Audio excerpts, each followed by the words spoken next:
आज जो टॉपिक हम पढ़ने वाले हैं वो स्टैंडर्ड है HIC 8। अब ये किस बारे में बात करता है? अभी तक हमने पेशेंट के लिए बात कर ली, हेल्थ केयर वर्कर्स के लिए भी तो बात करनी पड़ेगी। तो हेल्थ केयर वर्कर्स जो हैं, हेल्थ केयर वर्कर्स के बीच में इन्फेक्शन स्प्रेड ना हो, उसके लिए उनको इन्फेक्शन से बचाने के लिए या इन्फेक्शन को रिड्यूस करने के लिए या प्रिवेंट करने के लिए, अब हेल्थ केयर इन्फेक्शंस की बात करते हैं तो हम HAIs की बात करते हैं। HAIs तो आपको रट गया होगा, हेल्थ केयर एसोसिएटेड इन्फेक्शन। सो HAIs को प्रिवेंट या रिड्यूस करने के लिए अमोंग हेल्थ केयर वर्कर्स हमको क्या क्या स्टेप्स लेने चाहिए, किन किन चीज़ों का ध्यान रखना चाहिए, उस बारे में ये स्टैंडर्ड है। राइट? तो क्या करना चाहिए? Occupational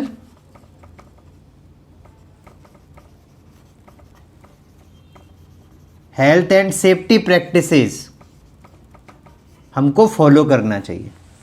occupational health and safety practices follow करने का मतलब क्या है? सबसे पहले तो रिसोर्सेज अवेलेबल हों।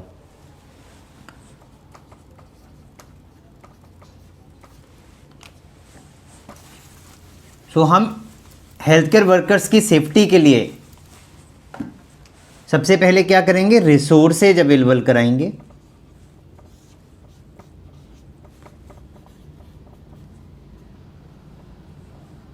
PPE हो गया, liquid soap, hand sanitiser, hand washing facility,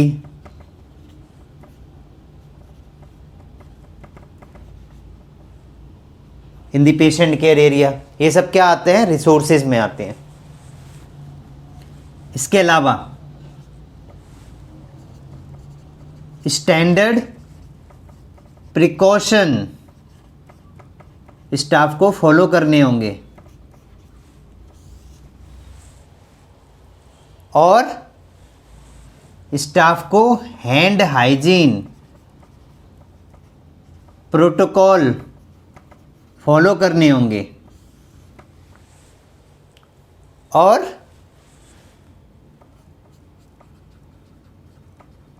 staff का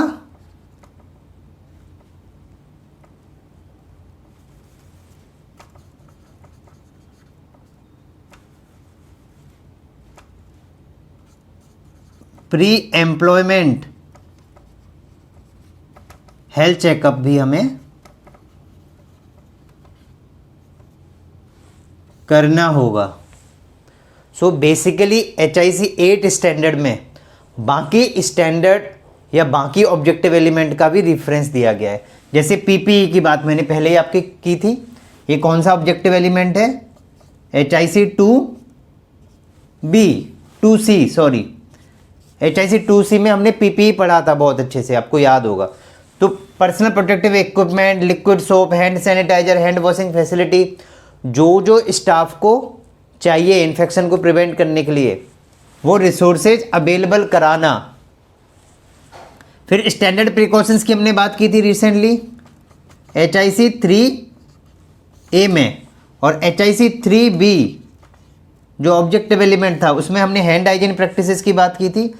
और यहाँ पर जो हम HRM चैप्टर में पढ़ेंगे उसका भी रेफरेंस दिया गया है, HRM 2B pre employment health checkup, जिसको हम डिटेल में HRM चैप्टर में भी पढ़ेंगे। तो आप समझिए कि HIC 8 बात करता है सबसे पहले तो कैसे इन्फेक्शन को प्रिवेंट करेंगे among the health care worker, मतलब health care associated infections. Resources available करा के, स्टैंडर्ड प्रिकॉशंस फॉलो करके, स्टाफ को एजुकेट करके कि आपको स्टैंडर्ड प्रिकॉशन फॉलो करने हैं। डिटेल में हमने HIC 3A में बात की थी इसकी, HIC 2C में रिसोर्सेज की बात की थी हमने। हैंड हाइजीन प्रोटोकॉल्स, इसकी हम ऑलरेडी बात कर चुके हैं। Hand hygiene movements, hand washing steps, hand रब या हैंड सैनिटाइजेशन के स्टेप, हैंड रब के क्या प्रोटोकॉल्स हैं, and pre employment health checkup. Pre employment health checkup बहुत ज़रूरी है, क्योंकि जब आप स्टाफ को रिक्रूट करने जा रहे हैं उस स्टाफ को ही इन्फेक्शन है, उस स्टाफ को ही बीमारी है, तो वो दूसरों को तो बीमारी फैलाएगा ही फैलाएगा ना। तो इसलिए प्री एम्प्लॉयमेंट हेल्थ स्क्रीनिंग बहुत ज़रूरी है। उसमें इम्यूनाइजेशन स्टेटस की भी स्क्रीनिंग करना ज़रूरी है कि स्टाफ को कौन कौन सा इम्यूनाइजेशन समझते हैं ना, वैक्सीन कौन कौन सी स्टाफ को लगी हुई है, इसकी स्क्रीनिंग भी करना ज़रूरी है। तभी इन्फेक्शन को हम प्रिवेंट या रिड्यूस कर सकते हैं। स्टाफ को ही ऐसे को हमने रिक्रूट कर लिया, ऐसे ही स्टाफ को रख लिया जिसको खुद को इन्फेक्शन है, तो बाकी सबको इन्फेक्टेड कर देगा। क्लियर है? सो इम्यूनाइजेशंस की जैसे मैंने यहाँ पर बात की स्क्रीनिंग की, तो नेक्स्ट जो ऑब्जेक्टिव एलिमेंट है, अभी तक हम बात कर रहे थे HIC8A, so next objective element बात कर रहा है HIC8B। ये स्टैंडर्ड ऑब्जेक्टिव एलिमेंट तो समझ में आ रहे हैं ना आपको, जो स्टार्टिंग में मैंने आपको बताए थे। तो HIC8B बात करता है कि इम्यूनाइजेशन के लिए आपका एक पॉलिसी होना चाहिए। So you have to develop a policy. Immunizations आप किस किस चीज का करेंगे? सो आपने पहले स्क्रीनिंग कर लिया इम्यूनाइजेशन का,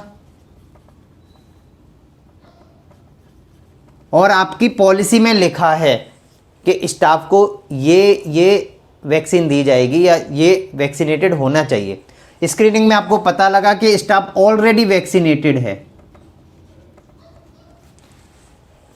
तो आप उसका वेरिफिकेशन कर सकते हैं, स्टाफ से कंसेंट ले सकते हैं। एक तो कि आप कंसेंट साइन करिए कि आपको वैक्सीन लगी हुई है, राइट।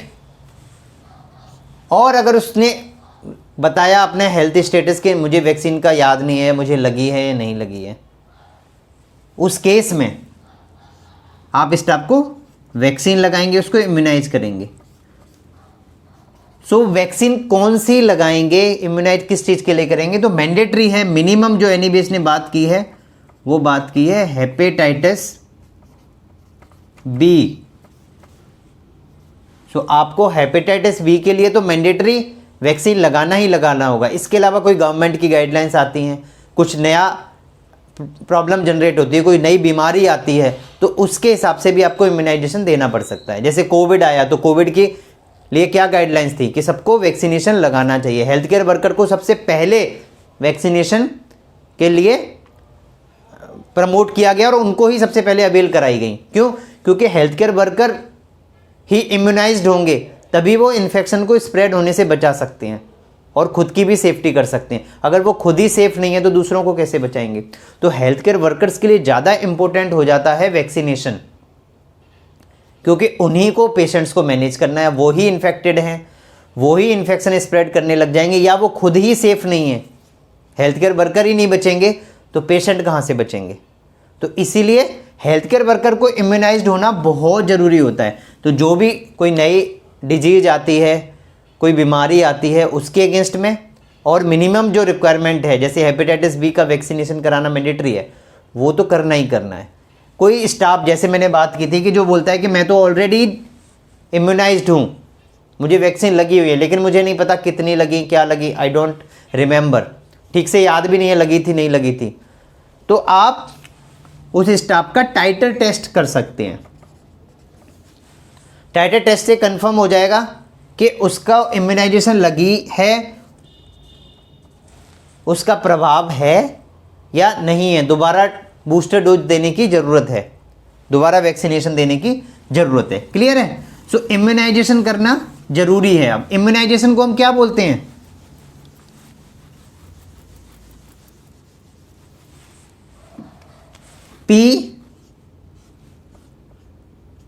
PEP।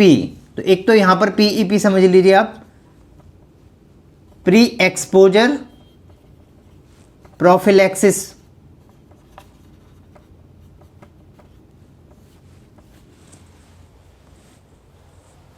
और जो हमने PPE पढ़ा था अभी, PPE क्या होता है? Personal protective equipment.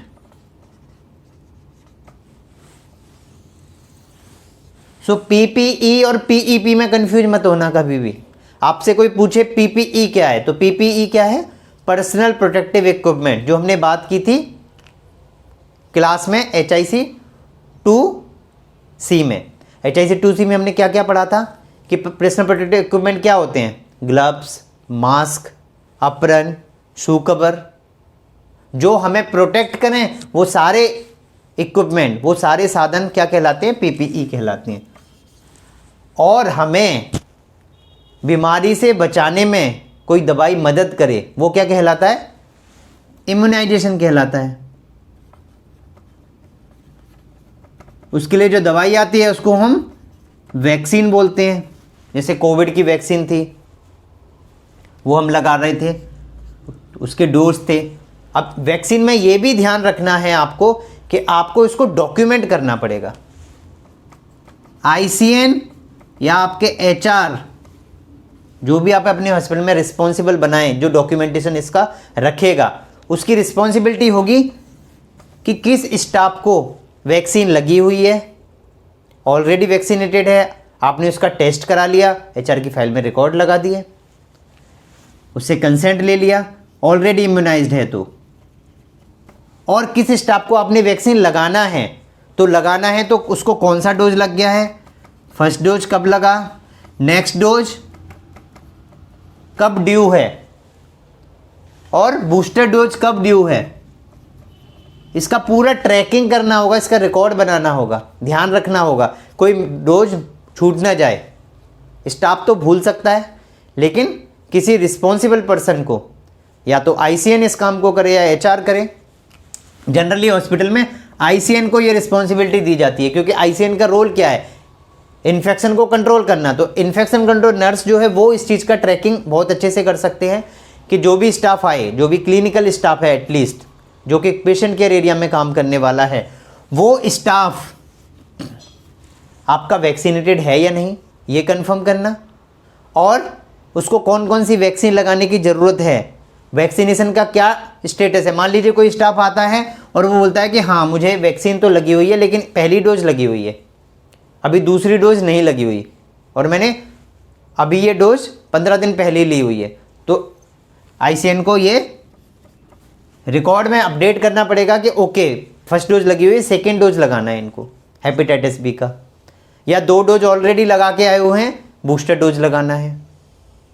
क्लियर है। या उसका टाइटर टेस्ट फेल होता है, टाइटर में उसका कंफर्म होता है कि उसका इम्यूनाइजेशन स्टेटस है वो लो है, तो उस केस में भी वैक्सीनेशन लगाना पड़ेगा स्टाफ को, बूस्टर डोज की ज़रूरत पड़ेगी उस केस में। तो ये सब ट्रैकिंग रिकॉर्ड बनाना भी ज़रूरी है। तो वैक्सीनेशन का प्रॉपर एक स्टेटस रिकॉर्ड, ट्रैकिंग रिकॉर्ड आपको बनाना होगा हर स्टाफ का, प्रत्येक स्टाफ, हर स्टाफ का रिकॉर्ड बनाना होगा, उसको कौन सा डोज लगा हुआ है, डोज लगा है या नहीं लगा है, कब फर्स्ट डोज लगा, कब सेकेंड डोज लगा, कब उसको बूस्टर डोज लगा, ये सारे रिकॉर्ड्स मेंटेन करने होंगे। उसी के बेसिस पर आप उसकी ट्रैकिंग कर सकते हैं। क्लियर है।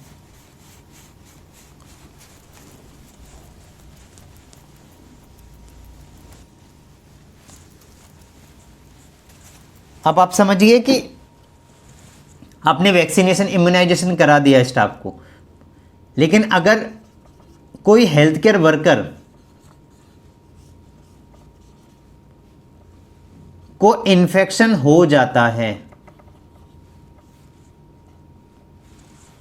मान लीजिए कोई हेल्थ केयर वर्कर है, उसको कोई इन्फेक्शन हो गया, तो सबसे पहले तो हमें उसको पेनलाइज नहीं करना है, ऐसा कल्चर डेवलप करना है कि स्टाफ को मोटिवेट करना है, बोलना है कि आपको अगर कोई बीमारी है, आपको कोई प्रॉब्लम हो रही है, तो आपको रिपोर्ट करना है। कैसी बीमारी? ट्रांसमिबल इन्फेक्शन, यानी कि ऐसा इन्फेक्शन जो ट्रांसमिट हो सकता है, एक से दूसरे को फैल सकता है। इसका क्या एग्जाम्पल है? ऐसी कौन सी बीमारियां जो ट्रांसमिट हो सकती हैं? जैसे एक्यूट कॉन्जेक्टिवाइटिस। एक्यूट कॉन्जेक्टिवाइटिस क्या होता है? जिसको हम बोलते हैं आँख आना, किसी को आई फ्लू हो जाना, उसको कॉन्जेक्टिवाइटिस बोलते हैं हम। तो अगर किसी को कॉन्जेक्टिवाइटिस है तो वो बताए। अब उस केस में क्या करना है, किस स्टाफ को आपको रिस्ट्रिक्ट करना है, तो रिस्ट्रिक्शन करना पड़ेगा ना आपको। सो ये ऑब्जेक्टिव एलिमेंट बेसिकली बात कर रहा है उन हेल्थ केयर वर्कर को रिस्ट्रिक्ट करने का जिनको कोई इन्फेक्शन है, जो इन्फेक्शन को स्प्रेड कर सकते हैं। कैसे कर सकते हैं रिस्ट्रिक्शन, या तो जिस पेशेंट केयर एरिया में पेशेंट जा रहा है वहाँ से उसको वो रोल ना देके कुछ और रोल असाइन कर दिया जाए, या फिर उसको कुछ टाइम के लिए आपने छुट्टी दे दी। वॉट एवर द पॉलिसी, आपको उसको इन्फेक्शन को कंट्रोल करने के लिए रिस्ट्रिक्शन करना पड़ेगा उस स्टाफ का उस एरिया में जाने से जहाँ से वो इन्फेक्शन स्प्रेड कर सकता है बाकी लोगों को। सो अक्यूट कॉन्जेक्टिवाइटिस का केस हो गया, चिकन पॉक्स हो गया। इसका एग्जाम्पल चिकन पॉक्स समझते हैं ना, छोटी माता जिसको हम बोलते हैं। अगर वो किसी को इन्फेक्शन है तो वो दूसरे को स्प्रेड कर सकता है। Smear positive tuberculosis, smear positive tuberculosis क्या होता है, पल्मोनरी टीबी जो होती है वो ज़्यादा इन्फेक्शियस होती है। तो अगर ऐसा कोई मरीज है जिसको पल्मोनरी टीबी है तो उसको भी आपको रिस्ट्रिक्ट करना पड़ेगा उस स्टाफ को काम करने से। क्लियर है, क्योंकि वो इन्फेक्शन स्प्रेड कर सकता है। तो ऐसे किसी एरिया में उसको प्रॉपर आपको बताना होगा कि आप पीपीई पहनना है, कैसे उसको आइसोलेट रहना है, बाकी लोगों के कांटेक्ट से बचना है। इसके अलावा आपका अक्यूट रेस्पिरेटरी इन्फेक्शन, इसका क्या एग्जांपल है, कॉमन कोल्ड। आपको कोल्ड हुआ है ना, जुकाम हो गया है, बहुत तेज जुकाम हो गया है, तो उस केस में भी आपको स्टाफ को रिस्ट्रिक्ट करना पड़ेगा। मेनली हमने जैसे बात की थी फूड किचन के बारे में कि अगर किसी स्टाफ को जुकाम है तो या कोल्ड है तो उसको हम खाना बनाने के लिए अलाउ नहीं कर सकते। तो उस एरिया में जो मेनली सोर्स हो सकता है इन्फेक्शन को स्प्रेड करने का, एटलीस्ट उस एरिया से स्टाफ को रिस्ट्रिक्ट करना पड़ेगा, रोकना पड़ेगा उस एरिया में काम करने से, क्योंकि वो इन्फेक्शन को स्प्रेड कर सकता है। लेकिन पेनलाइज नहीं करना है। ऐसा नहीं कि आपने उसको छुट्टी दे दी और उसकी सैलरी काट ली। उसको कोई इन्फेक्शन हुआ है, एक तो उसने बताया, और आपने उसको पेनलाइज कर दिया, तो उससे क्या होगा, स्टाफ डरेगा आपको बताने से इन्फेक्शन को, और वो इन्फेक्शन स्प्रेड होता रहेगा। तो इसलिए प्रमोट करना चाहिए, स्टाफ को मोटिवेट करना चाहिए कि आपको अगर कोई बीमारी है, कोई प्रॉब्लम है तो आप बताइए। अब कोविड के टाइम पे क्या हुआ था, कोविड के टाइम पर भी तो ये बोला गया था स्टाफ को कि अगर आपको कोविड हो जाता है तो आपको बताना है। अगर आपका पॉजिटिव आता है कोविड, सारे स्टाफ को ये इंस्ट्रक्शन दिए गए थे कि आप कोविड का टेस्ट कराइए। अगर पॉजिटिव आता है तो क्या बोला गया था कि आप आइसोलेशन में रहिए, दूसरे को तो इन्फेक्शन स्प्रेड ना करें। क्लियर है। सो ये आपको ध्यान रखना है कि कौन कौन से इन्फेक्शंस हैं जिसकी वजह से इन्फेक्शन स्प्रेड हो सकता है। अगर वो स्टाफ को है तो स्टाफ को मोटिवेट करना है बताने के लिए इन्फेक्शन को, और उन स्टाफ को रिस्ट्रिक्ट करना है, पाबंदी लगाना है काम करने के लिए उस एरिया में जहाँ से इन्फेक्शन स्प्रेड हो सकता है। इसके अलावा blood and body fluid exposure को भी हमको रिड्यूस करना है। Blood and body fluid exposure कैसे होता है, जनरली कोई नीडल है, कोई इस टाइप की इक्विपमेंट है जिसमें नीडल है, तो उसको हम रिड्यूस कर दें, यानी कि हम ऐसे इक्विपमेंट यूज करें जिसमें नीडल ना हो जहाँ तक पॉसिबल है। और अगर नीडल के साथ में इक्विपमेंट है, काम करना ज़रूरी है, तो सेफ्टी डिवाइस प्रोवाइड करें हम, जिससे कि स्टाफ को नीडल स्टिक इंजरी ना हो, NSI जिसको हम बोलते हैं। क्योंकि नीडल स्टिक इंजरी होगी तो क्या होगा, चांसेज हैं कि अगर वो यूज्ड नीडल है, किसी इन्फेक्टेड पेशेंट की नीडल है, तो स्टाफ को भी इन्फेक्शन हो सकता है। क्लियर है। तो इन्फेक्शन ट्रांसमिट हो सकता है। तो इसलिए blood and body fluid exposures के लिए एक तो PPE पहने स्टाफ, जो हम बार बार पे बात कर रहे हैं, पर्सनल प्रोटेक्टिव इक्विपमेंट पहने, आई में ब्लड चला गया तो इन्फेक्शन स्प्रेड हो सकता है, स्टाफ को इन्फेक्शन हो सकता है। तो इसके लिए क्या, गॉगल पहन के काम करें। कहाँ पर, नॉर्मल पेशेंट को इंजेक्शन लगा रहे हैं तब नहीं, जब आप कोई ऐसा काम कर रहे हैं जहाँ पर रिस्क है blood and body fluid exposure का, जैसे सर्जरी कर रहे हैं।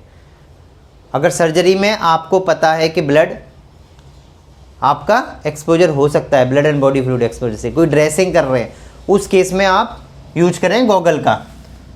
तो अब ऐसा भी नहीं कि पीपी का मतलब आप पीपी पहन के ही सब कुछ काम कर रहे हैं, टेलीफोन उठा रहे हैं तो भी आपने ग्लव्स पहन के टेलीफोन उठा रहे हैं। जहाँ पर रिस्क इन्वॉल्व है वहाँ पर आपको पीपी यूज करना है। So blood and body fluid exposure के रिस्क को हमें क्या करना है, रिड्यूस करना है by providing the safety devices, needle less devices, जहाँ पर पॉसिबल है नीडल के बिना जो डिवाइसेज अवेलेबल हों वो प्रोवाइड करें, और अगर नीडल के साथ में डिवाइसेज है तो सेफ्टी इक्विपमेंट साथ में प्रोवाइड करें, जिससे कि उनको NSI डेवलप ना हो जाए, नीडल स्टिक इंजरी ना हो जाए। अगर नीडल स्टिक इंजरी हो जाएगी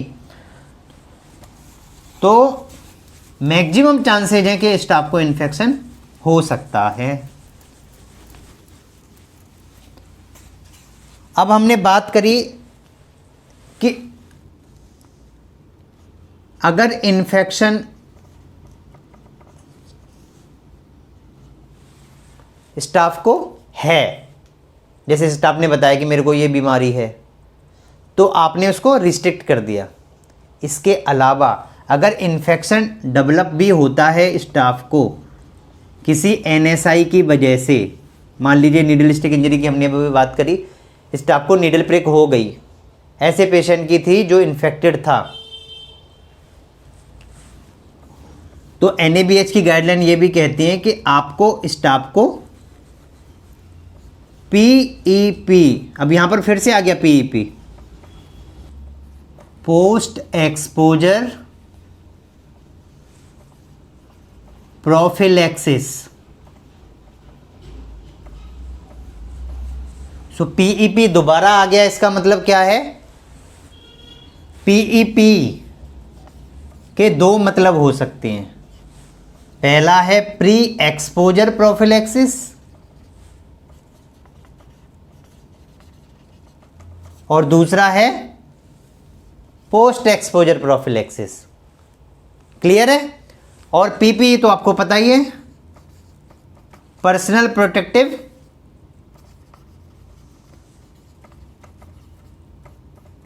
इक्विपमेंट। सो PPE और PEP में कभी कंफ्यूज नहीं होना है आपको। PEP क्या है, प्री एक्सपोजर प्रोफिलैक्सिस, जिसको हम बोलते हैं इम्यूनाइजेशन, वैक्सीन जो हम पेशेंट को देते हैं, वो भी PEP है। और पोस्ट एक्सपोजर प्रोफिलैक्सिस, अगर स्टाफ को इन्फेक्शन हो गया तो आप उसको जो मेडिसिन देते हैं, जो ट्रीटमेंट देते हैं, उसको हम पोस्ट एक्सपोजर प्रोफिलैक्सिस बोलते हैं। प्री मतलब एक्सपोजर से पहले, पोस्ट मतलब एक्सपोजर के बाद, कोई इन्फेक्शन होने के बाद आपने उसको जो ट्रीटमेंट दिया उसको हम पोस्ट एक्सपोजर प्रोफिलैक्सिस कहते हैं। तो वो मैंने बताया आपको कि कम से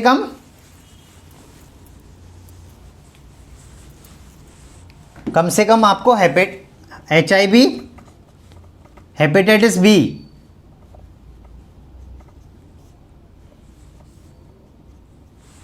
इसके लिए आपको पोस्ट एक्सपोजर प्रोफिलैक्सिस देना पड़ेगा।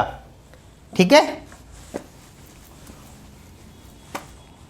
और ये जो डेटा है इसका PEP, पोस्ट एक्सपोजर प्रोफिलैक्सिस का,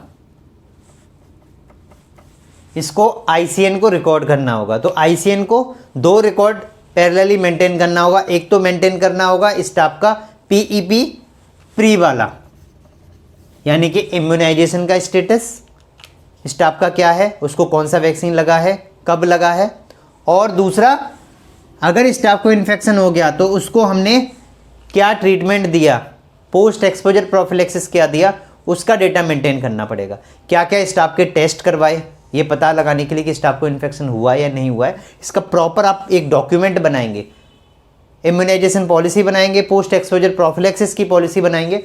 उस पॉलिसी में आपको मेंशन करना होगा कि कौन सी मेडिसिन दी जाएंगी अगर स्टाफ को पोस्ट एक्सपोजर प्रोफिलैक्सिस होता है, यानी कि HIV अगर हो गया तो कौन सा ट्रीटमेंट चलेगा स्टाफ का, कितने टाइम के लिए चलेगा, स्टाफ की टेस्टिंग कब कब होगी, राइट, कितने दिन बाद होगी। अगर हेपेटाइटिस बी हो जाता है तो कौन सा मेडिसिन दिया जाएगा। तो जो आपकी पॉलिसी में मेंशन है कि इस बीमारी के लिए, इस इन्फेक्शन के लिए हम ये ट्रीटमेंट प्लान बनाएंगे, हम ये करेंगे, वो आपको अपने मैनुअल में मेंशन करना होगा, लिखना होगा। स्टाफ को एजुकेट करना होगा कि आपको डरना नहीं है, आप उसकी काउंसलिंग करनी होगी हमें स्टाफ की, उसको डराना धमकाना नहीं है कि अरे आपको तो ये इन्फेक्शन हो गया, आप कैसे काम करोगे, या आपने ऐसे कैसे कर दिया, ये आपको इन्फेक्शन हो गया, आपको तमीज़ नहीं है, ऐसे कर दिया वैसे कर दिया। वो वैसे ऑलरेडी ट्रॉमा में है, ऑलरेडी प्रॉब्लम में है, उसको इन्फेक्शन का डर है कि मुझे इन्फेक्शन तो नहीं हो गया, या उसको इन्फेक्शन हो चुका है, तो उसकी काउंसलिंग करनी है, प्रॉपर समझाना है, उसको डराना धमकाना नहीं है, ठीक है। और उसका जो ट्रीटमेंट प्लान है वो उसको समझाना है। अगर उसको आइसोलेशन में रहना पड़ेगा तो उसको एजुकेट करना है, समझाना है, बताना है। क्लियर है। तो इन्फेक्शन कंट्रोल करने के लिए हमने HIC चैप्टर में जो बात की, चैप्टर 5 में, वो हमने कितने स्टैंडर्ड में बात की, 1 to 8, और कितने ऑब्जेक्टिव एलिमेंट की बात करी, 51। मतलब HIC चैप्टर में आपके चैप्टर 5 में 8 स्टैंडर्ड्स हैं और 51 ऑब्जेक्टिव एलिमेंट्स हैं। तो हमने 51 ऑब्जेक्टिव एलिमेंट कवर कर लिए आज। जो सारे बात हो रही है इसमें पूरे चैप्टर में, इसका क्रक्स क्या है, सार क्या है इसका सार है कि HIC यानी कि हॉस्पिटल इन्फेक्शन कंट्रोल के लिए हमें क्या क्या मेजर्स लेने हैं, क्या अपना पॉलिसी डेवलप करना है, क्या प्रिवेंशन प्लान हमारे होंगे, अगर स्टाफ को इन्फेक्शन हो जाए तो क्या करना है, पेशेंट अगर इन्फेक्टेड है तो क्या करना है, उन सारे मेजर्स को ध्यान में रखना है, रिसोर्सेज क्या अवेलेबल कराना है, वो सब हम इस चैप्टर में हमने बात की। अब यहाँ पर एक खुशखबरी मैं आपको दे दूँ, इस चैप्टर के ख़त्म होने के साथ साथ, ये HIC चैप्टर 5 हमारा यहाँ पर कंप्लीट हो गया, तो इस चैप्टर के कंप्लीट होने के साथ साथ हमने क्या कंप्लीट कर लिया है, मैंने इंट्रो क्लास में जो आपको समझाया था, पेशेंट सेंटर्ड चैप्टर्स, यानी कि हमने बात की थी इनिशियली जो हमारे 5 चैप्टर हैं, NABH के इनिशियली 5 चैप्टर कौन कौन से हैं, chapter 1 AAC, chapter 2 COP, chapter 3 MOM, chapter 4 PRE, chapter 5 HIC। तो चैप्टर 1 से लेके चैप्टर 5 तक जो चैप्टर कहलाते हैं वो क्या कहलाते हैं, पेशेंट सेंटर्ड, क्योंकि इसमें आपने देखा होगा कि मेनली पेशेंट केयर के बारे में ज़्यादा बात हो रही है। पेशेंट को कैसे ट्रीटमेंट देना है, कैसे पेशेंट को एजुकेट करना है, कैसे पेशेंट्स को दवाइयाँ देना है, कैसे पेशेंट को इन्फेक्शन कंट्रोल करना है, वो सारे पैरामीटर्स इन चैप्टर्स में बात होती है। तो ये पेशेंट सेंटर्ड है। अब हम क्या करने जाएंगे नेक्स्ट क्लास से, क्लास 6 से क्या स्टार्ट हो जाएगा, तो क्लास 6 से 10 तक 10 चैप्टर्स है ना, उसमें हम बात करेंगे ऑर्गेनाइजेशन सेंटर्ड। तो अगले जो चैप्टर्स स्टार्ट होने वाले हैं वो उसमें हम बात करेंगे ऑर्गेनाइजेशन से रिलेटेड कंसर्न होगा उसमें। अभी पेशेंट से रिलेटेड बात कर ली, अब ऑर्गेनाइजेशन से रिलेटेड ज़्यादा बातें होंगी उसमें। हाउएवर लिंक्ड है ऑर्गेनाइजेशन और पेशेंट केयर, तो दोनों के बारे में बात होगी, लेकिन ज़्यादा फोकस किस पे रहेगा, ऑर्गेनाइजेशन पे ज़्यादा फोकस रहेगा। पेशेंट केयर तो पूरा थीम ही है, पूरे 10 के 10 चैप्टर में हम पेशेंट केयर के लिए ही सारा काम कर रहे हैं। तो ऐसा नहीं कि उस चैप्टर में पेशेंट केयर की बात नहीं होगी, पेशेंट केयर के लिए ही सारी काम हम कर रहे हैं, लेकिन फोकस रहेगा ऑर्गेनाइजेशन की कि उसमें क्या रोल रिस्पॉन्सिबिलिटी है, कैसे पेशेंट केयर को ज़्यादा अच्छे से हम इम्प्रूव कर सकते हैं, क्वालिटी कैसे इम्प्रूव कर सकते हैं, तो उसके बारे में बात होगी। जैसे यहाँ पर पेशेंट सेंटर्ड थे तो हमने स्टाफ की भी तो बात की ना, स्टाफ को इन्फेक्शन से कैसे बचाना है। तो जनरली मिक्सअप तो होगा ही, लेकिन मेन फोकस क्या है, पेशेंट केयर। क्लियर है? सो नाउ नेक्स्ट क्लास से हम कवर करने जा रहे हैं ऑर्गेनाइजेशन सेंटर्ड चैप्टर्स, और उसका चैप्टर का नाम होगा, फर्स्ट चैप्टर का नाम होगा, वो अगली क्लास में ही बताऊंगा मैं। ठीक है, चलिए, थैंक यू।